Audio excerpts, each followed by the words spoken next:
How's it, everyone? It's Jamie Lee. In today's episode of Inside the Beauty Room, we will be taking a deeper look into why it's called beauty therapy. It's really obvious what it is, but let's break it down anyway, right? So beauty and beauty therapy stands for all of the service that we get done to beautify ourselves, to feel good about ourselves. Getting your hair done, your nails done, your lashes, your makeup, your facials. All of that falls under the beauty category because we want to take care of ourselves. We want to feel good, right? And then you break down the word therapy. What's therapy, right? Expressing, talking, holding space for one another. So you combine the two, you get beauty therapy, which I feel like is such a natural cause and effect when getting these services. It's going to happen. If you actually take a deeper dive into it, it's a really important thing in a woman's life, because no matter the situation, I find, especially in my waxing room, or I hear with other family members or friends, women just never have time to take care of themselves. Because what are we doing? It doesn't really matter your situation, if you're single, a student, if you're married, have family. What are we doing? We're running around crazy. If we're not working or we're hustling, we're in school, we got classes, or we got to run errands, we got to go grocery shopping, we got to take care of the kids, picking up and dropping off, or just, entertaining them. And then the house needs to be clean and food needs to be cooked and laundry needs to be done. And we're taking care of our husbands or spouses, our moms, our dads, our friends. It doesn't matter the situation, or you even have like tests you got to study for and you've been studying and a woman's life can be very chaotic, and it leaves very little time sometimes for us to take care of ourselves. So when she comes into the beauty room, that's her euphoric moment of like, oh my God, I don't have to wash my hair today. Somebody's gonna wash my hair. This is great. Like, I'm so relaxed. Like, you wash my hair, I don't have to do it. It's one less thing I have to do. I can't tell you the amount of times that my clients have laid on the table, and that's like their only moment they had peace, that only moment they had rest. They're like, oh, Jamie, I'm literally ripping their hair out, pouring hot wax on them, and they don't feel a thing because they're so tired. They're just like, oh, I don't even care. It just feels good.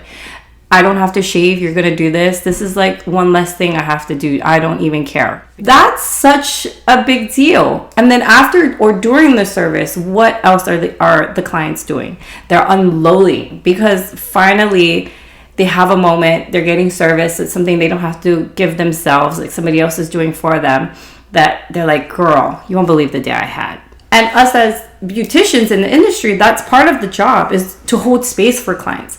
I'm not saying every beautician does it. Use your discernment, like who does it and who does, but not everyone's like that. For me personally, and a lot of beauticians I know, though, we hold lots of space for our clients because we know the importance of like this moment for her, this 15 minutes, this hour she has to herself is part of the service. And it's our job to make it the best that we can, because for all we know, this could be her highlight of the day, highlight of the week, highlight of the month. When they unload, then that's when the therapy session starts. And I say this all the time, and I feel like there's so much value in that interaction, because after you've had such a chaotic day, chaotic week, chaotic month, that interaction of holding space for one another in that moment, in that service, can actually get you through the rest of the week, get you through the rest of the day, get you through the rest of the month until the next service. So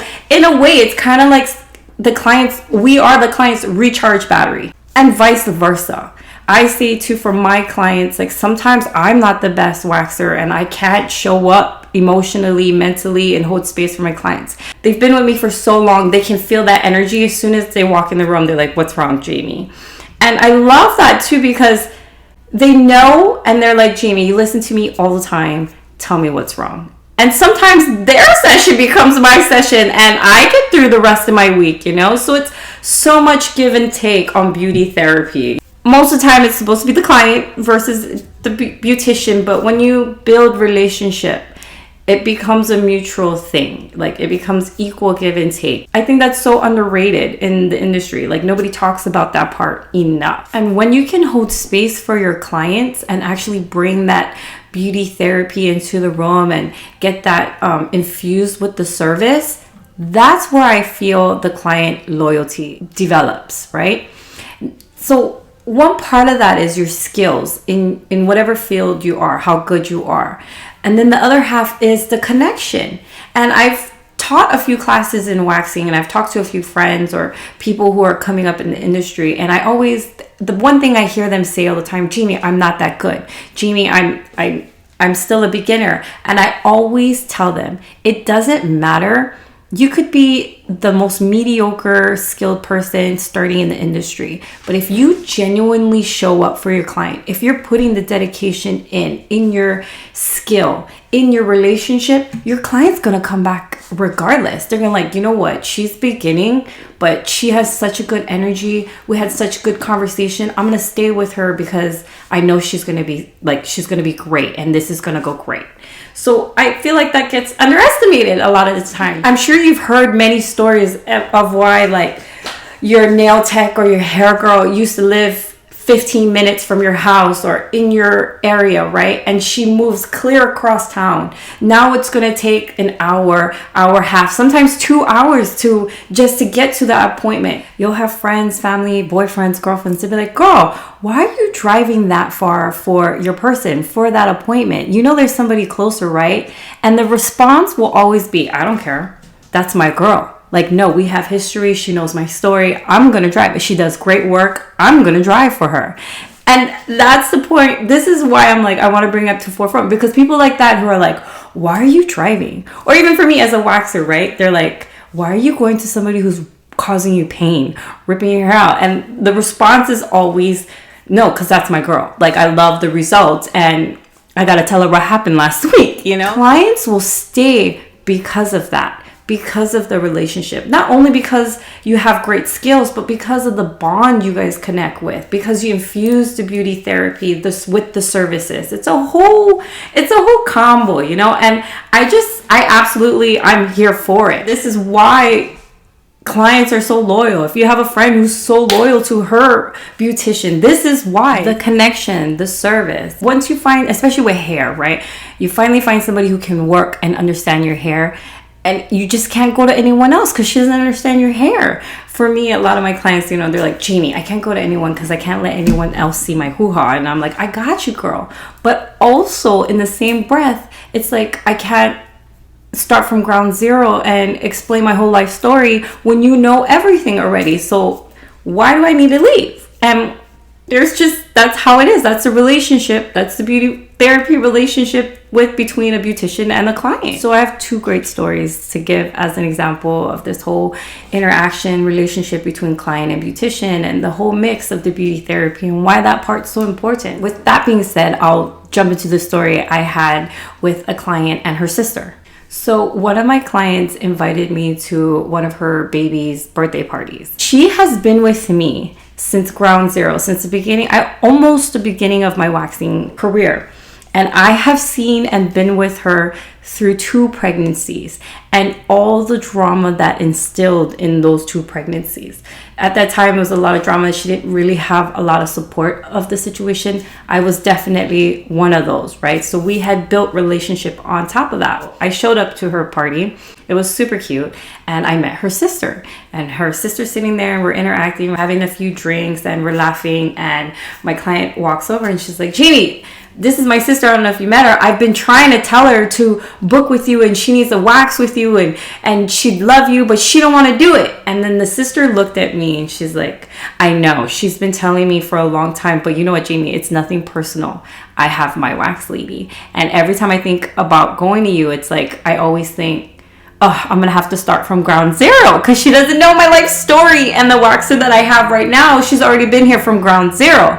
And I looked at her and I was like, girl, say less. I totally get it. And she said, cool. Like, it was good. I said, but you know, if you ever need a backup waxer, I'm in the area and I know the whole family storyline. And she laughed. I laughed. And it was great. But she was loyal to her waxer because of her, you know, her history, her connection, her service. And I respect that. And that's what I absolutely love. But in reverse, I also have an opposite story for that as being the client. Like I said in previous videos, I'm originally from Hawaii and I've been in California for 11 years now.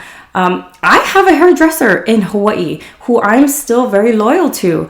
If I know, like, I have a hairdresser here in California who will do my hair, but if I know I'm going home, if there's a trip planned, I'll stop doing my hair. Even if it's like an inkling of, I think I'm gonna go home, immediately stop doing my hair because I want my hair to be ready so she can do it. I never miss. Every time I text her, Sarah, I'm coming home, I need an appointment. She's like, got you. So I'm still loyal to her to this day. And I just saw her recently, not too long ago. I just got home and she made me realize she's been doing my hair for almost 20 years. And she is one of those people who have been with me throughout the duration of my life, where she has seen all of the changes in me. She has seen the events that have taken place. And so when I needed a moment where I was thinking and I started getting down on myself, and I'm in her chair, she had spoke these words of encouragement and affirmation that gave me life of, Jamie, I've seen you through so many things and you have conquered everything. Don't ever make anyone make you feel any less or that you're not worthy, because you're a badass bitch. And I sat there and I was a little shook of like, you're right. And then I realized, like, Sarah, you've been here through everything. And she, she's girl, yes, I have. That's why I'm here to remind you, girl. I've been doing your hair for 20 years. I'm going to remind you of who you are, because this is our relationship. I was so grateful to her. I left her chair and I was on cloud 9. And that's where the therapy, the beauty therapy and the relationship establishment and the whole thing comes into play. And that's why it's so important for people to understand the real meaning between beauty therapy, beauty services. It's being served. With that being said, we're going to end it there. And I'm going to ask you, when's the last time you had your beauty therapy? Call your hair girl, your lash girl, your wax lady, your nail tech. Book your appointment, girl. Get your beauty therapy in. Get your self-care day in, because it's very important. And the same goes out to my beauticians out there. When's the last time you got your hair done? When's the last time you got your nails done? When's the last time you got your beauty therapy in? Because even as service providers, we need it too, girl. And I'm going to leave you on that note. Thank you for watching, listening from wherever it is you are. Don't forget, if you enjoyed this, if you got something out of it, please like, share, follow, subscribe, and I'll catch you guys later.